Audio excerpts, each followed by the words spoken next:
Hola, hablaremos sobre la actividad física y el deporte con diferentes discapacidades.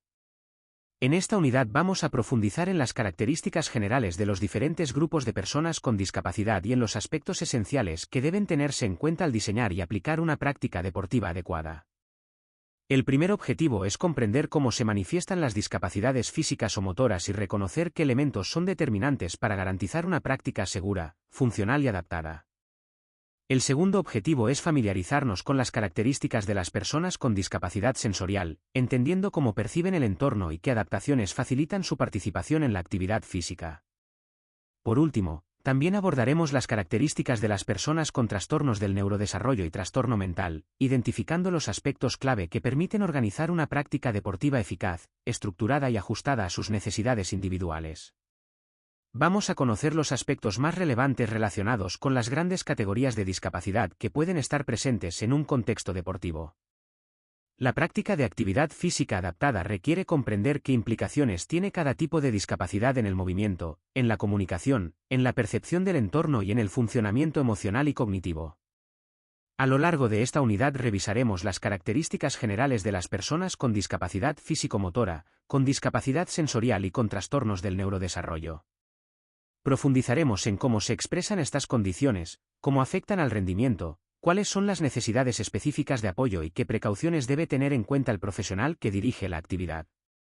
También analizaremos qué aspectos deben considerarse en cada caso para asegurar una práctica deportiva segura, accesible, inclusiva y coherente con las necesidades funcionales de cada deportista.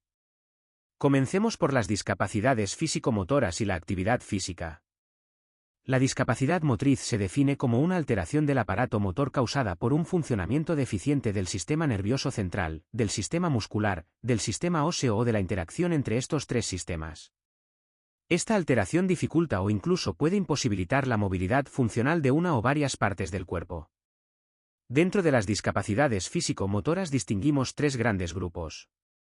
En primer lugar, las discapacidades físico-motoras estabilizadas, en las que el daño ya está establecido y no progresa, como las lesiones medulares, la espina bífida o determinadas amputaciones.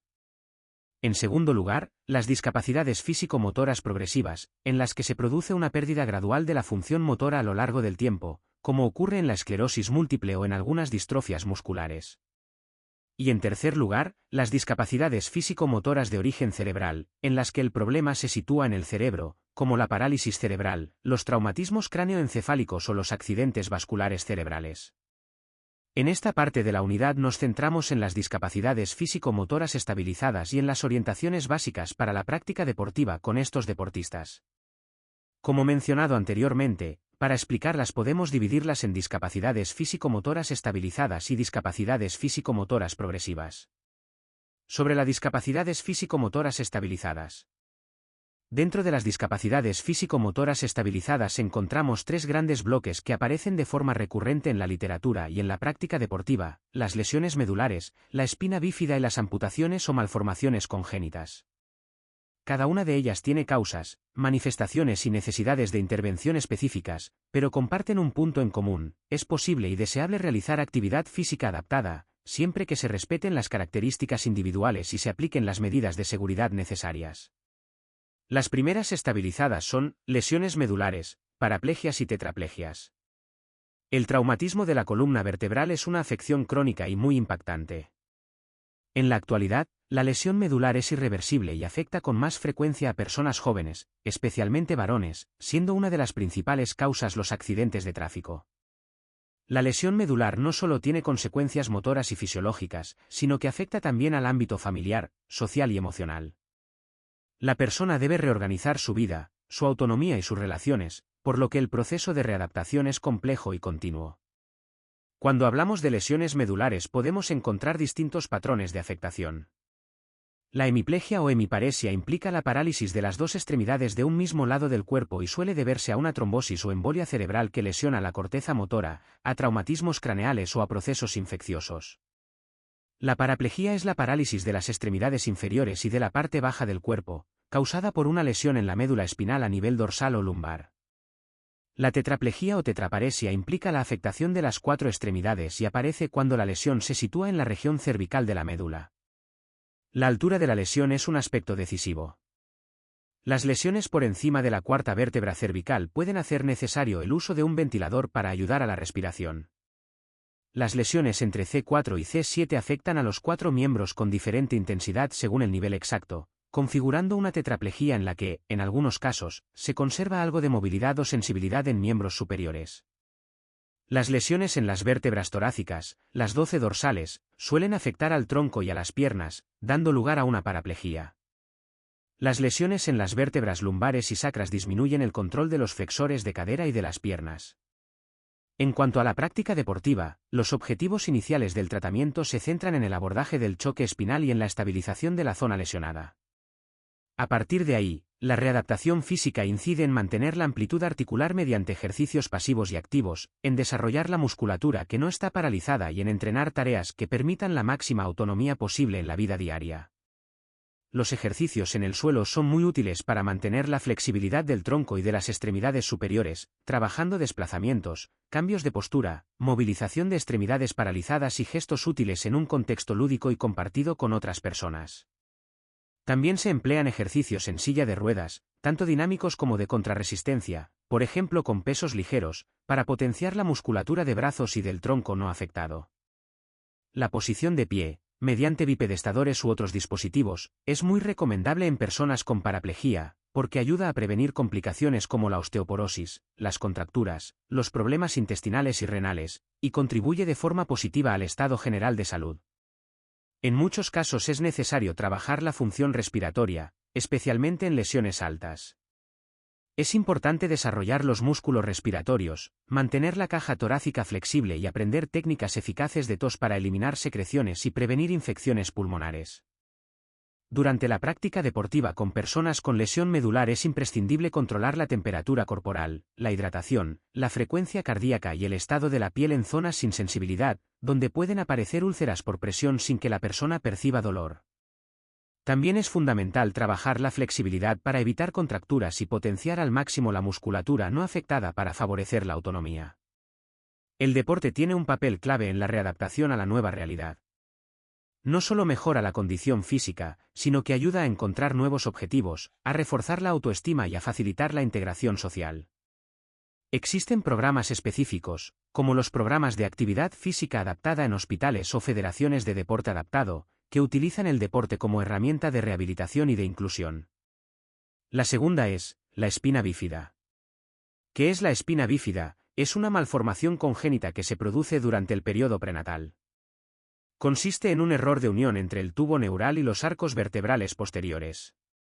Como consecuencia, algunas vértebras no se cierran adecuadamente y la médula espinal puede quedar expuesta o en contacto con el exterior. Las secuelas suelen ser irreversibles y pueden afectar de forma importante a la función motora y neurológica. La espina bífida puede presentarse en forma oculta, donde no existe un quiste visible y los síntomas son menos graves, o en forma quística, en la que aparece un quiste lleno de líquido cefalorraquídeo. En este segundo caso, los problemas motores y neurológicos dependen de la localización y de la gravedad de la lesión. En la primera infancia, aproximadamente entre los 0 y los 5 años, el tratamiento incluye movimientos pasivos y posiciones correctivas, aunque los resultados puedan ser limitados. Se trabajan también ejercicios activos mediante el juego para los grupos musculares situados por debajo de la lesión, con el objetivo de desarrollar y mantener el potencial muscular allí donde existe todavía inervación parcial. Desde edades muy tempranas se intenta reforzar la musculatura implicada en la deambulación, para facilitar en la medida de lo posible la marcha y la autonomía. En la práctica deportiva será prioritario conocer bien el nivel de la lesión y las posibilidades reales de movimiento y sensibilidad. Se debe trabajar la musculatura que aún tiene inervación para mejorar el control postural, la estabilidad y las habilidades de desplazamiento, ya sea caminando con ayudas técnicas o utilizando silla de ruedas. También será necesario controlar el estado de la piel, el riesgo de úlceras por presión y la existencia de posibles malformaciones asociadas.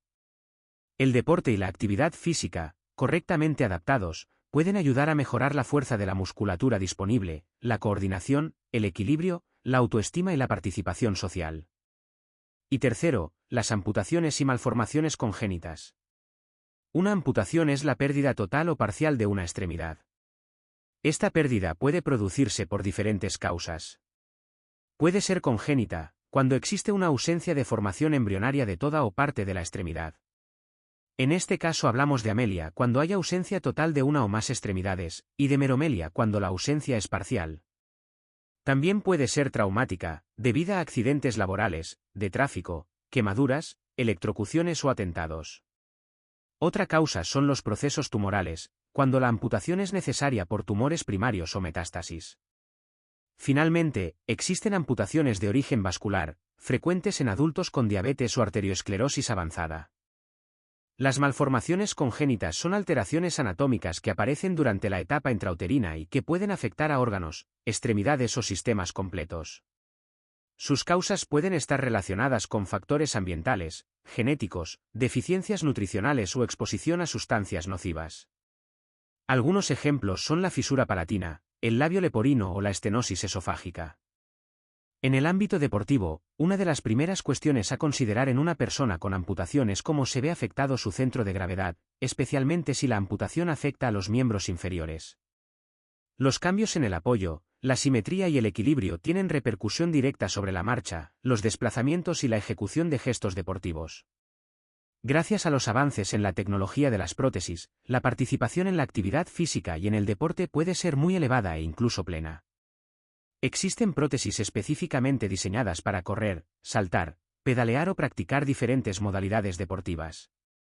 No obstante, es imprescindible realizar una reeducación del esquema corporal, ya que la persona debe integrar la prótesis en su propio esquema de movimiento, aprender nuevas referencias de equilibrio y construir nuevas estrategias de control postural. La práctica continuada de actividad física es muy importante para las personas con amputaciones o malformaciones congénitas. Ayuda a prevenir el sedentarismo, a mantener la fuerza y la resistencia de la musculatura intacta, y a compensar las sobrecargas que a menudo aparecen en el lado no amputado o en otras estructuras. Esto es especialmente relevante en aquellas personas que utilizan muletas, sillas de ruedas u otras ayudas técnicas para desplazarse. En resumen, en el trabajo deportivo con amputaciones y malformaciones congénitas será fundamental conocer la causa y el nivel de afectación, valorar el impacto sobre el equilibrio y el esquema corporal, aprovechar al máximo las posibilidades que ofrecen las prótesis y planificar una práctica regular que favorezca la autonomía y la salud general. Sigamos ahora con el otro grupo. Las discapacidades físico-motoras progresivas. En este apartado vamos a centrarnos en un grupo de discapacidades que tienen un rasgo común, su evolución progresiva. A diferencia de las discapacidades estabilizadas, que mantienen un nivel funcional relativamente constante, las discapacidades progresivas avanzan con el tiempo y van generando pérdida de habilidades motoras, disminución de la fuerza, alteraciones en la coordinación o mayor fatiga. Estas condiciones pueden aparecer antes del nacimiento, durante el parto o en la infancia, y producen limitaciones que impiden o dificultan que el desarrollo motor se realice de manera adecuada. Aunque las personas pueden adquirir ciertas habilidades motoras, lo harán más lentamente o con patrones de movimiento alterados. En este bloque revisaremos sus principales características y, sobre todo, qué orientaciones debemos tener en cuenta para plantear una práctica deportiva segura, funcional y ajustada a cada caso. Primera, esclerosis múltiple. La esclerosis múltiple es una enfermedad neurodegenerativa, crónica y desmielinizante del sistema nervioso central. Su causa exacta todavía se desconoce, pero la mayoría de los especialistas coinciden en que intervienen factores genéticos y ambientales que desencadenan una respuesta inmunológica anómala. En esta enfermedad el propio sistema inmunitario ataca la mielina, la capa protectora de las neuronas. Sin mielina la transmisión nerviosa se vuelve lenta e irregular, y aparecen síntomas muy diversos, porque las lesiones pueden manifestarse en cualquier parte del sistema nervioso central. Los síntomas pueden afectar al área motora, generando debilidad, temblor o falta de control en las extremidades. También pueden aparecer alteraciones sensitivas, como pérdida de sensibilidad o sensaciones anómalas que llegan a ser dolorosas. Los problemas visuales son frecuentes y, en algunos casos, puede haber afectación cognitiva. En el contexto deportivo es fundamental tener en cuenta la fatiga, los problemas de equilibrio, las alteraciones de la sensibilidad y la posibilidad de que las capacidades fluctúen según el día. La práctica deportiva debe adaptarse a estos cambios, evitando el sobreesfuerzo y priorizando la seguridad. El conocimiento detallado del caso particular permite diseñar actividades que potencien la movilidad, la fuerza y la autonomía sin agravar los síntomas. Segunda, distrofia muscular de Duchenne. La distrofia muscular de Duchenne es un trastorno hereditario que provoca una debilidad muscular progresiva. Se manifiesta habitualmente antes de los 6 años de edad, e incluso puede detectarse durante la lactancia. A medida que avanza la enfermedad se produce una pérdida acelerada de fuerza muscular, especialmente en la pelvis y en las piernas. Como consecuencia, la capacidad de caminar suele perderse hacia los 12 años. La debilidad muscular puede acompañarse de fatiga intensa, problemas respiratorios y, en algunos casos, retraso intelectual. Actualmente no existe una cura definitiva. Por lo tanto, el tratamiento se orienta a ralentizar el deterioro, mantener la funcionalidad y mejorar la calidad de vida. En el ámbito de la actividad física se recomienda estimular el movimiento sin llegar al agotamiento. La inactividad empeora la enfermedad, por lo que ejercicios suaves, fisioterapia y actividades estructuradas pueden ayudar a preservar la movilidad. El uso de dispositivos ortopédicos, como sillas de ruedas o corsés, también contribuye a mejorar la autonomía y la participación en diferentes actividades. Tercera, distrofia muscular de Becker. La distrofia muscular de Becker comparte muchas características con la de Duchenne, pero evoluciona a un ritmo más lento y menos severo. También es un trastorno genético y afecta principalmente a las piernas y a la pelvis. Produce dificultad para caminar, correr o saltar, y con el paso del tiempo la movilidad se va deteriorando. Es frecuente que las personas con esta condición pierdan la capacidad de caminar entre los 25 y 30 años. A pesar de la progresión, la actividad física tiene un papel positivo. Igual que en Duchenne, la inactividad acelera el deterioro muscular. La fisioterapia ayuda a mantener la fuerza y la amplitud de movimiento. Los dispositivos ortopédicos, como férulas o sillas de ruedas, facilitan el desplazamiento y el autocuidado. Para la práctica deportiva adaptada es fundamental monitorizar la fatiga, la debilidad y la pérdida progresiva del equilibrio, ajustando el esfuerzo y priorizando la seguridad. Cuarta y última del grupo, ataxia de Friedreich. La ataxia de Friedreich es un trastorno hereditario causado por un defecto genético que afecta a la producción de frataxina, una proteína esencial para el funcionamiento de las neuronas. Las concentraciones insuficientes de frataxina provocan la degeneración de tejido nervioso en la médula espinal y en los nervios que controlan los movimientos de brazos y piernas. Los síntomas suelen aparecer entre los 5 y los 15 años. Las personas con ataxia de Friedreich presentan dificultades de equilibrio, problemas en la coordinación de la marcha y una descoordinación general de los movimientos. Además, pueden aparecer escoliosis, problemas cardíacos y diabetes, por lo que el abordaje siempre debe ser interdisciplinario. Con el tiempo es habitual que se requiera el uso de silla de ruedas. En el contexto deportivo es imprescindible adaptar las actividades para minimizar el riesgo de caídas, evitar sobrecargas y trabajar dentro de un entorno seguro y controlado. Se debe prestar atención a la fatiga, a la respiración y a los posibles problemas cardiovasculares. Orientaciones generales para la práctica deportiva en discapacidades progresivas. A partir de todas estas condiciones, podemos extraer varias líneas comunes que deben guiar la práctica deportiva. Conocer las características individuales del deportista a través de su informe médico y mediante la comunicación con la familia. Tener en cuenta que en muchas de estas patologías habrá pérdidas de motricidad progresivas, por lo que la planificación debe ser flexible. Trabajar la musculatura disponible para favorecer la autonomía y retrasar la fatiga. Prestar especial atención a los problemas de equilibrio, la respiración, la coordinación y la resistencia. Favorecer la movilidad, los desplazamientos y el uso adecuado de objetos y materiales. Ajustar el esfuerzo para evitar la fatiga excesiva, que es un factor crítico en muchas de estas condiciones. A continuación, abordaremos la discapacidad físico-motora de origen cerebral. Entramos ahora en un grupo de discapacidades que tienen un origen muy concreto, una lesión en el cerebro en etapas muy tempranas del desarrollo. A diferencia de las discapacidades estabilizadas o progresivas, aquí hablamos de condiciones que aparecen antes del parto, durante el nacimiento o en los primeros años de vida. Estas alteraciones afectan directamente al control del movimiento, al tono muscular, a la coordinación, y en algunos casos, a la comunicación o a la percepción sensorial. Las personas con discapacidad motora de origen cerebral pueden aprender habilidades motrices, pero lo hacen de forma más lenta o con patrones de movimiento alterados. Estas dificultades derivan del daño neurológico, no de una falta de voluntad o de un problema en la musculatura. Por eso la actividad física tiene un papel crucial, permite estimular el control motor, mejorar la autonomía y trabajar la integración sensorial y postural. Dentro de este grupo encontramos tres grandes categorías: la parálisis cerebral, la hemiplegia infantil adquirida y ciertas alteraciones motoras asociadas al trastorno del neurodesarrollo.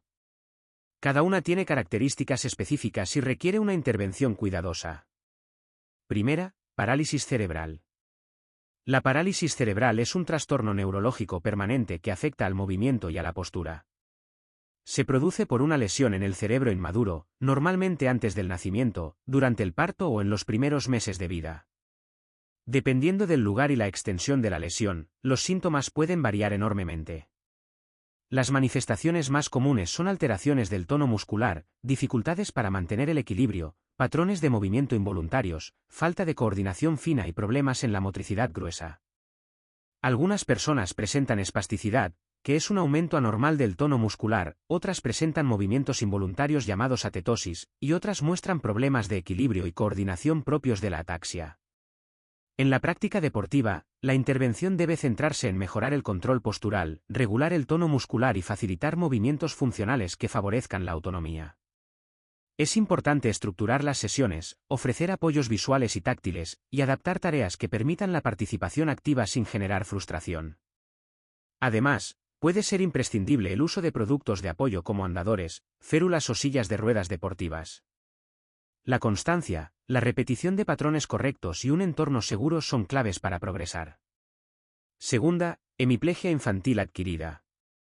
La hemiplegia infantil adquirida aparece cuando se produce una lesión cerebral después del nacimiento, pero en etapas tempranas del desarrollo. Esta lesión afecta a un solo lado del cuerpo, generando dificultades en el control motor de un brazo y una pierna del mismo lado. Las causas más frecuentes incluyen traumatismos craneales, tumores, infecciones del sistema nervioso central o accidentes vasculares.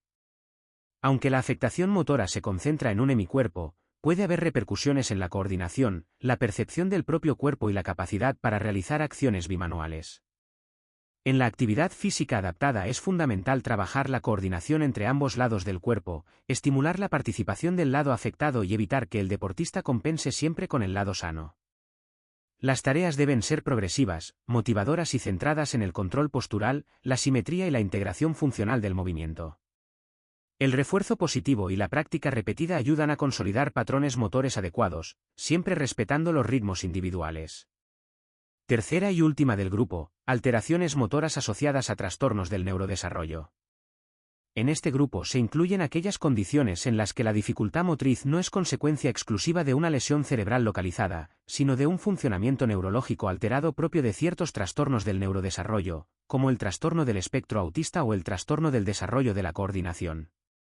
En estos casos pueden aparecer torpeza motriz, dificultades en la planificación del movimiento, problemas de equilibrio, alteraciones en el tono muscular o dificultades para seguir instrucciones complejas.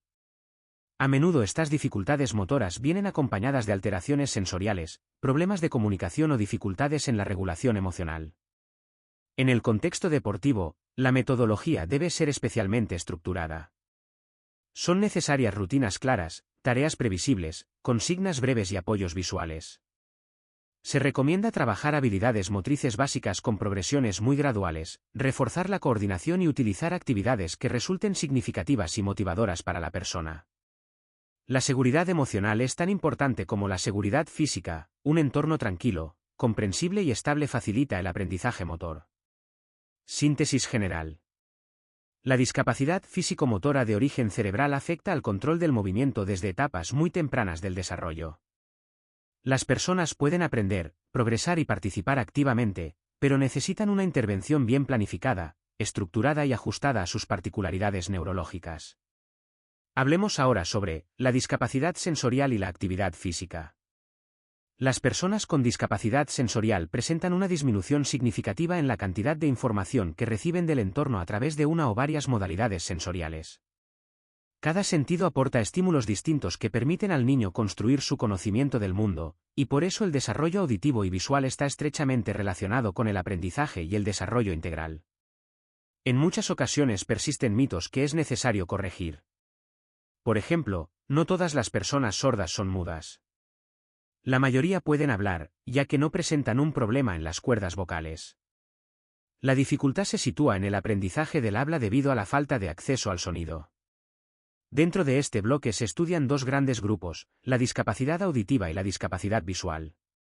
La discapacidad auditiva puede tener múltiples causas. Puede surgir por factores ambientales presentes antes, durante o después del nacimiento, o bien tener un origen genético que aparece progresivamente o desde el nacimiento. Entre un 20 y un 30% de las pérdidas auditivas tienen un origen desconocido. Dentro de esta discapacidad distinguimos personas sordas y personas hipoacúsicas.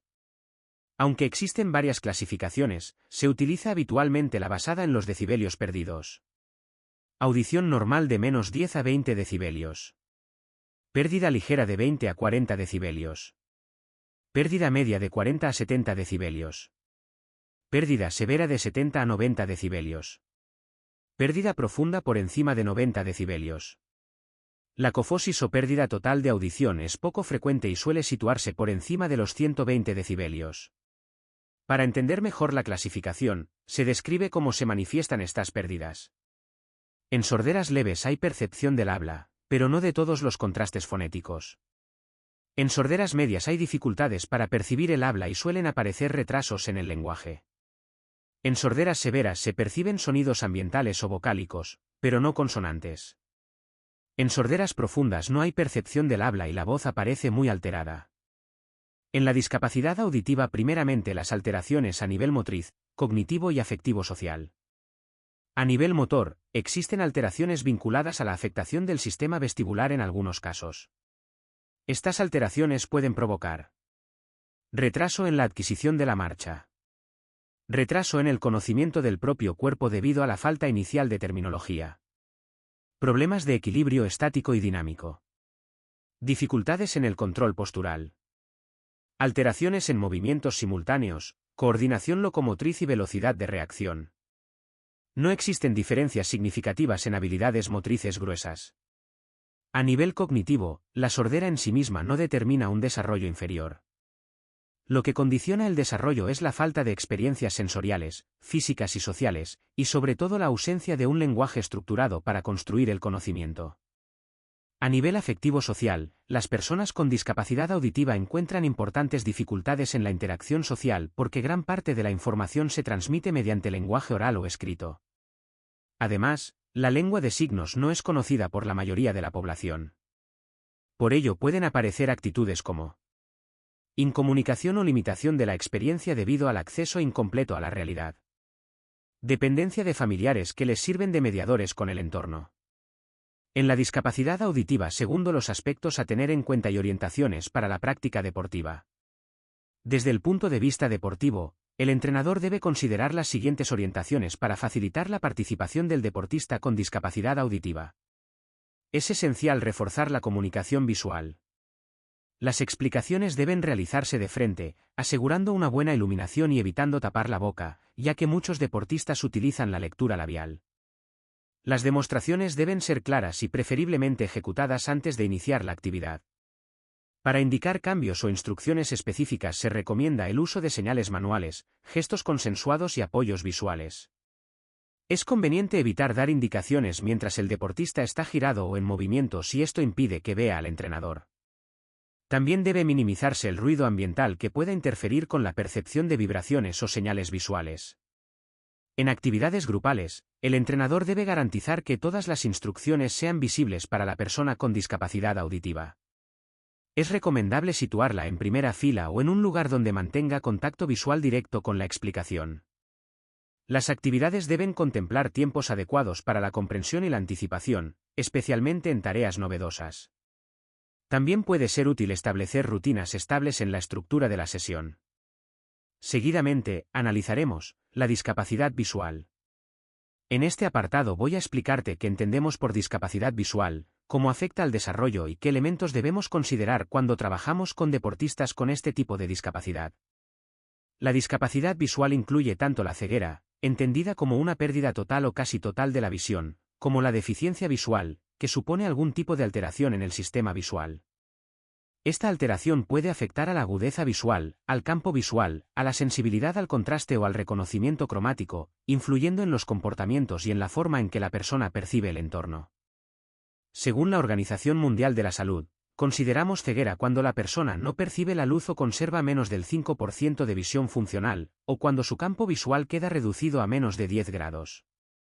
Hablamos de baja visión cuando la agudeza visual se sitúa entre el 5% y el 33%.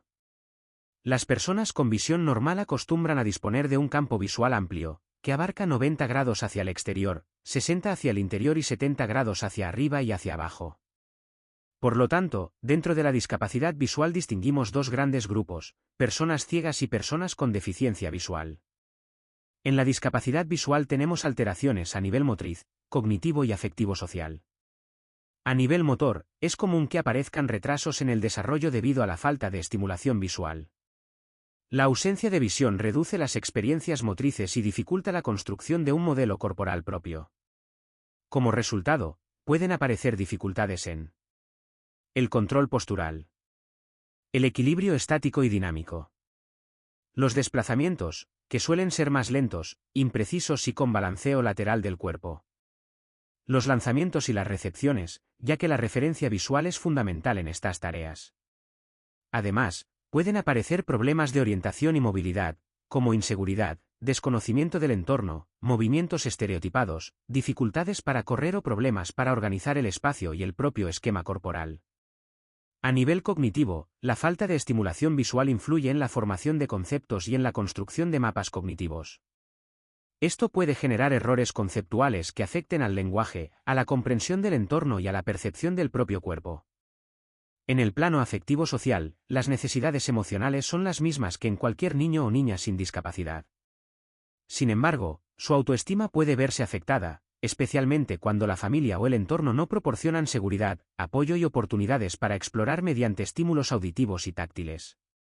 La ausencia de visión también puede dificultar la construcción del autoconcepto. En la discapacidad visual seguidamente, analizaremos aspectos a tener en cuenta y orientaciones para la práctica deportiva. En la práctica deportiva deben considerarse varios aspectos importantes. Primero, es habitual que aparezcan miedos relacionados con lo desconocido, como chocar, lesionarse o desorientarse. Por eso, como entrenadores, debemos proporcionar un entorno seguro y comprensible. Las personas con discapacidad visual necesitan más información para compensar la falta de visión, información auditiva, táctil y kinestésica. Es recomendable explicar previamente los conceptos nuevos o complejos, y verbalizar las acciones de manera clara, precisa y detallada. Además, es útil pactar palabras clave para situaciones concretas. En cuanto al espacio y al material deportivo, es fundamental permitir que el deportista explore el espacio mediante el tacto. Trabajar siempre en el mismo lugar para facilitar la orientación. Evitar puertas o ventanas abiertas y proteger obstáculos como columnas. Mantener el material en el mismo sitio y evitar que quede disperso por el suelo. Utilizar balones sonoros, cuerdas de acompañamiento u otros materiales específicos. Emplear líneas táctiles para ayudar en los desplazamientos. En actividades de carrera, cuando exista miedo o desorientación, el deportista puede utilizar una cuerda guía o un compañero colaborador.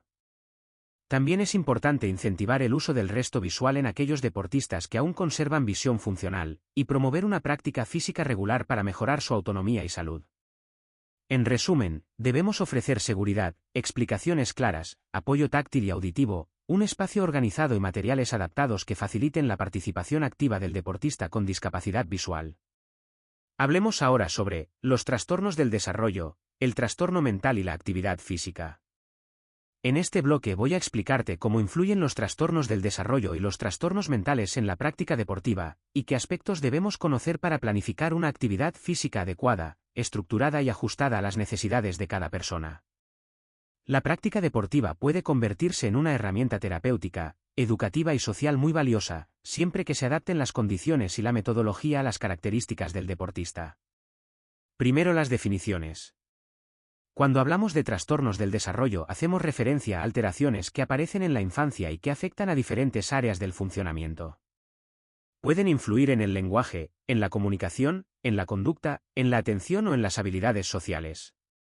Estas dificultades suelen mantenerse a lo largo del tiempo y requieren apoyos específicos para favorecer el desarrollo de la autonomía. Dentro de los trastornos del desarrollo encontramos los trastornos del espectro del autismo, el trastorno por déficit de atención con o sin hiperactividad, la discapacidad intelectual y otros trastornos del neurodesarrollo.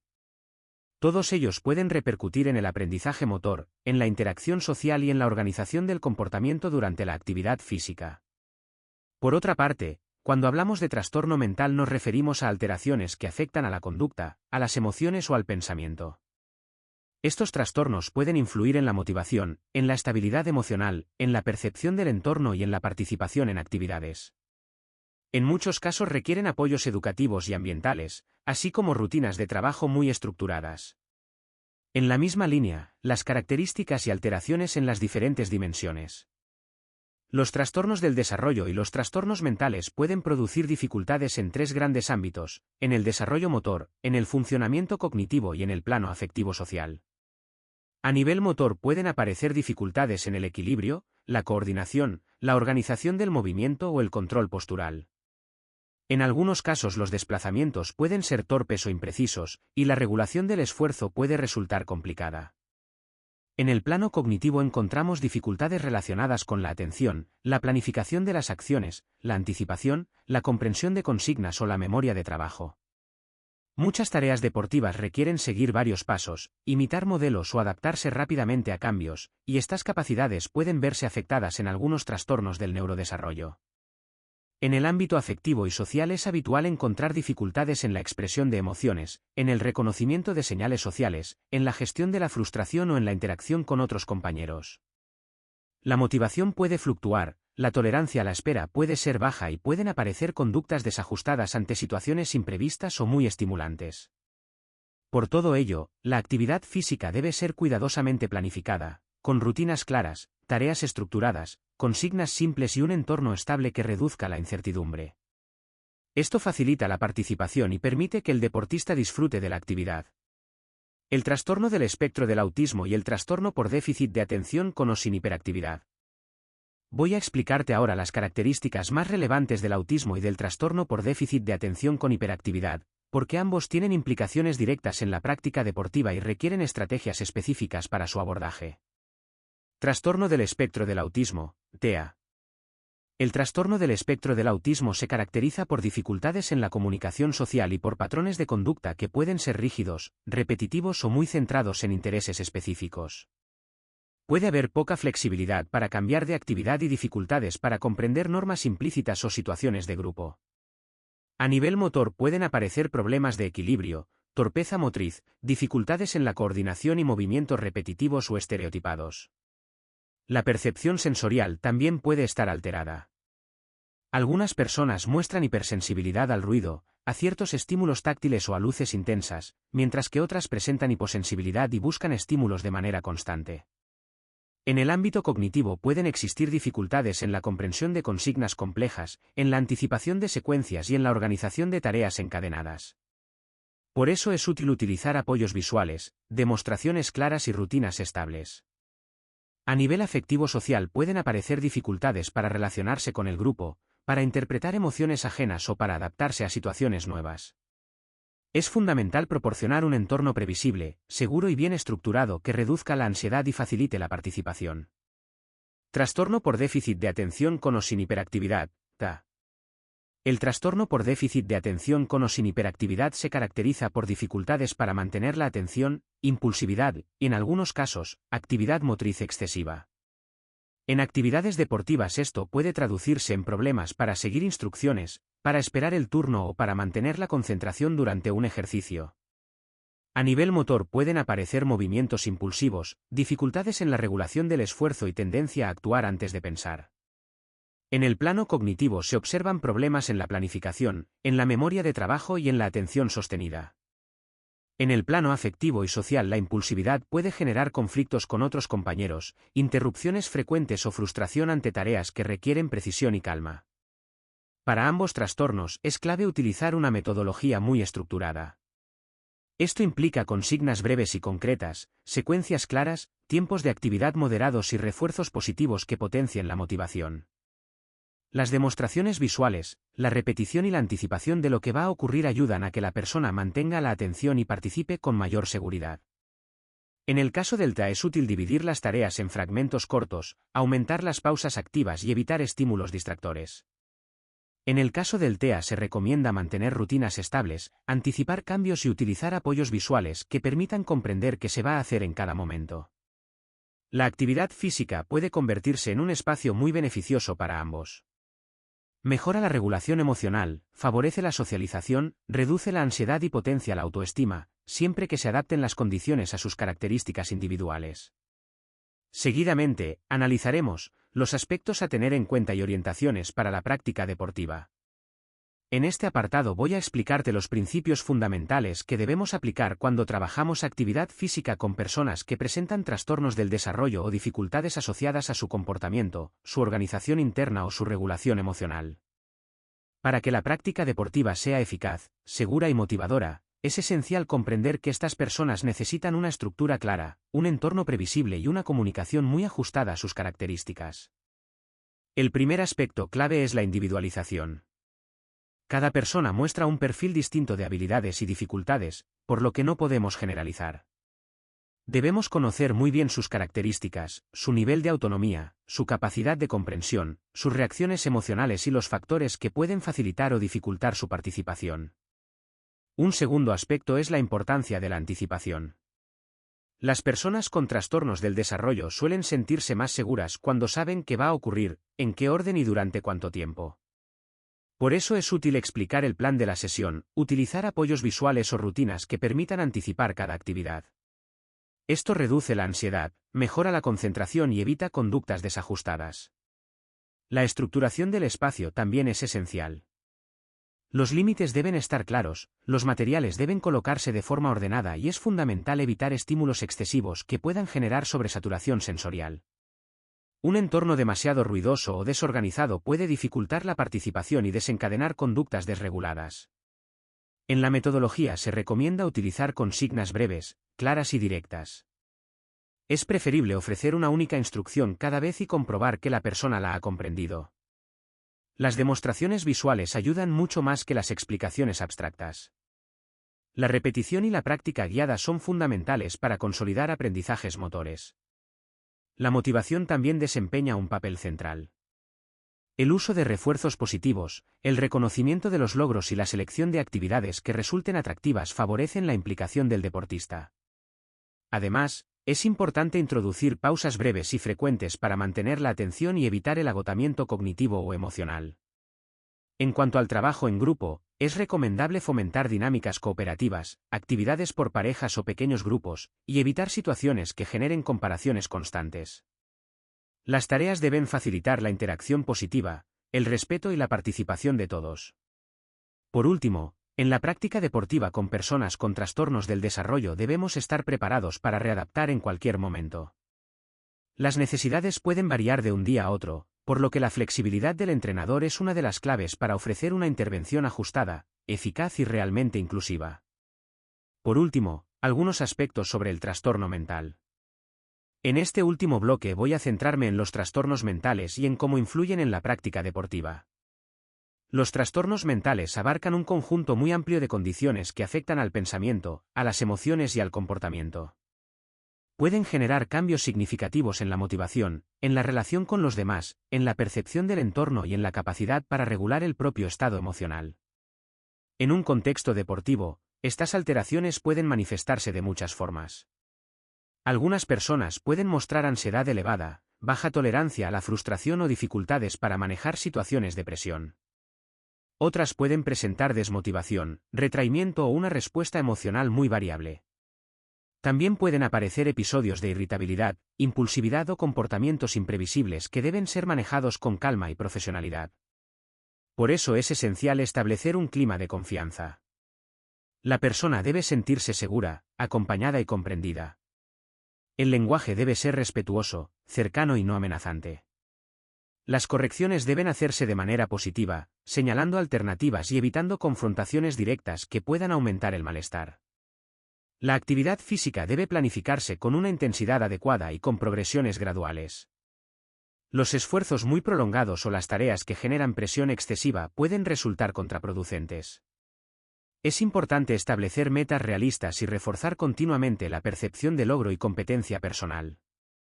La organización de la sesión debe ser clara y coherente.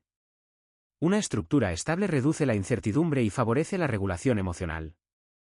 La anticipación de cambios, el uso de rutinas y la explicación previa de cada actividad ayudan a que la persona mantenga la calma y se sienta más preparada para participar.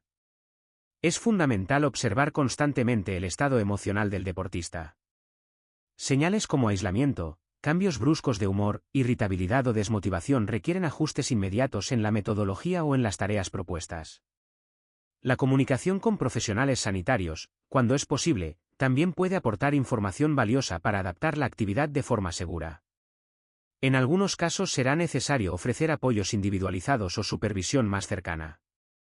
En otras situaciones puede ser conveniente favorecer el trabajo en pequeños grupos que resulten menos exigentes a nivel social. La práctica deportiva puede aportar beneficios significativos en los trastornos mentales. Mejora la autoestima, regula el estado de ánimo, reduce la ansiedad y facilita la socialización. Sin embargo, estos beneficios solo se obtienen cuando la actividad está adaptada a las características emocionales y cognitivas de la persona, cuando se respetan sus ritmos y cuando se trabaja desde un enfoque empático, seguro y estructurado. Daré a continuación una serie de puntos clave. Primer punto clave. La discapacidad físico-motora es una alteración del aparato motor producida por un funcionamiento deficiente del sistema nervioso central, del sistema muscular, del sistema óseo o de la interacción entre ellos. Dentro de este grupo distinguimos tres tipos principales: las discapacidades estabilizadas, las progresivas y las de origen cerebral. Segundo punto clave. Cuando hablamos de lesión medular, el nivel de la lesión determina el tipo de afectación. Una lesión en la zona cervical produce una tetraplegia, mientras que las lesiones torácicas o lumbares generan una paraplegia. Cuanto más alta es la lesión, mayor es el compromiso motor y sensitivo. Tercer punto clave. En la práctica deportiva con personas con lesión medular debemos cuidar aspectos como la termorregulación, la hidratación, la frecuencia cardíaca, la prevención de úlceras por presión y el trabajo de la musculatura no afectada. La posición de pie, mediante ayudas técnicas, aporta beneficios fisiológicos importantes. Cuarto punto clave. La espina bífida es una malformación congénita que aparece por un fallo en el cierre del tubo neural. Puede ser oculta o quística y su gravedad depende del nivel de la lesión. En la actividad física se debe trabajar la musculatura con inervación conservada, la respiración y la autonomía desde edades tempranas. Quinto punto clave. Una amputación es la pérdida total o parcial de una extremidad. Puede ser congénita, traumática, tumoral o vascular. En la práctica deportiva es esencial reeducar el esquema corporal, trabajar la musculatura accesible y valorar el uso de prótesis, que gracias a los avances tecnológicos permiten una participación plena. Sexto punto clave. Las discapacidades físico-motoras progresivas incluyen enfermedades como la esclerosis múltiple, las distrofias musculares de Duchenne y Becker o la ataxia de Friedreich. Son condiciones que evolucionan con el tiempo y pueden producir pérdidas progresivas de fuerza, sensibilidad, coordinación y equilibrio. Séptimo punto clave. En las discapacidades progresivas es crucial conocer la evolución individual de la persona, ajustar el esfuerzo para evitar la fatiga, trabajar la musculatura para mantener la autonomía y tener en cuenta posibles dificultades respiratorias y problemas de equilibrio. Octavo punto clave. La parálisis cerebral es un trastorno permanente del tono postural y del movimiento que se produce en torno al parto. Es irreversible, pero no invariable.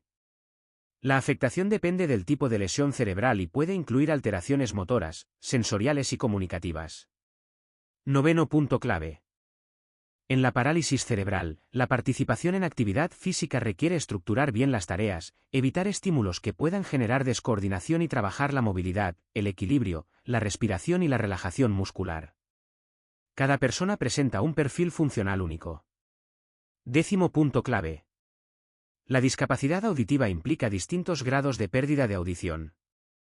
Una persona que no escucha entre 70 y 90 decibelios presenta una sordera severa. En la práctica deportiva debemos situarnos frente al deportista, llamar su atención mediante señales visuales o táctiles y asegurarnos de que comprende las instrucciones. Undécimo punto clave. En la discapacidad visual distinguimos entre personas ciegas, con pérdida total de visión, y personas con deficiencia visual, con alteración parcial del sistema visual.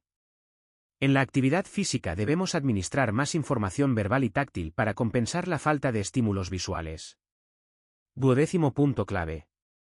En la práctica con personas con discapacidad intelectual es esencial no dar nada por supuesto. Es recomendable simplificar las tareas, fraccionar la enseñanza, mantener rutinas claras y dar instrucciones concretas. La estructura es una herramienta fundamental para facilitar el aprendizaje. 13º punto clave. Las habilidades adaptativas en discapacidad intelectual se organizan en 3 áreas principales: habilidades conceptuales, habilidades sociales y habilidades prácticas. Estas competencias determinan la autonomía y el funcionamiento cotidiano de la persona.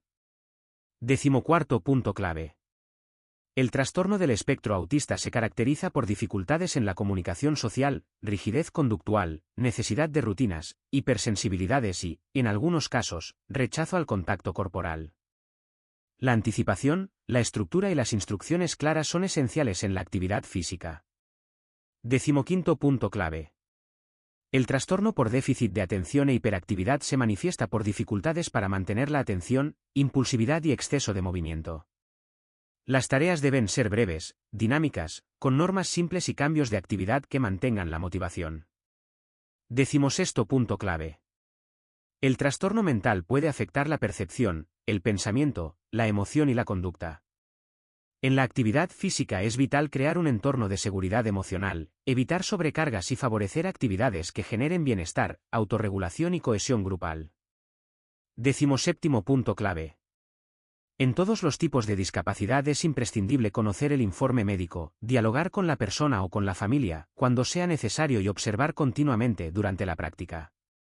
La individualización es el principio básico de cualquier intervención adaptada. Hemos llegado al final de este capítulo. Si te ha servido este contenido, suscríbete para seguir aprendiendo y para continuar con los próximos capítulos de esta serie.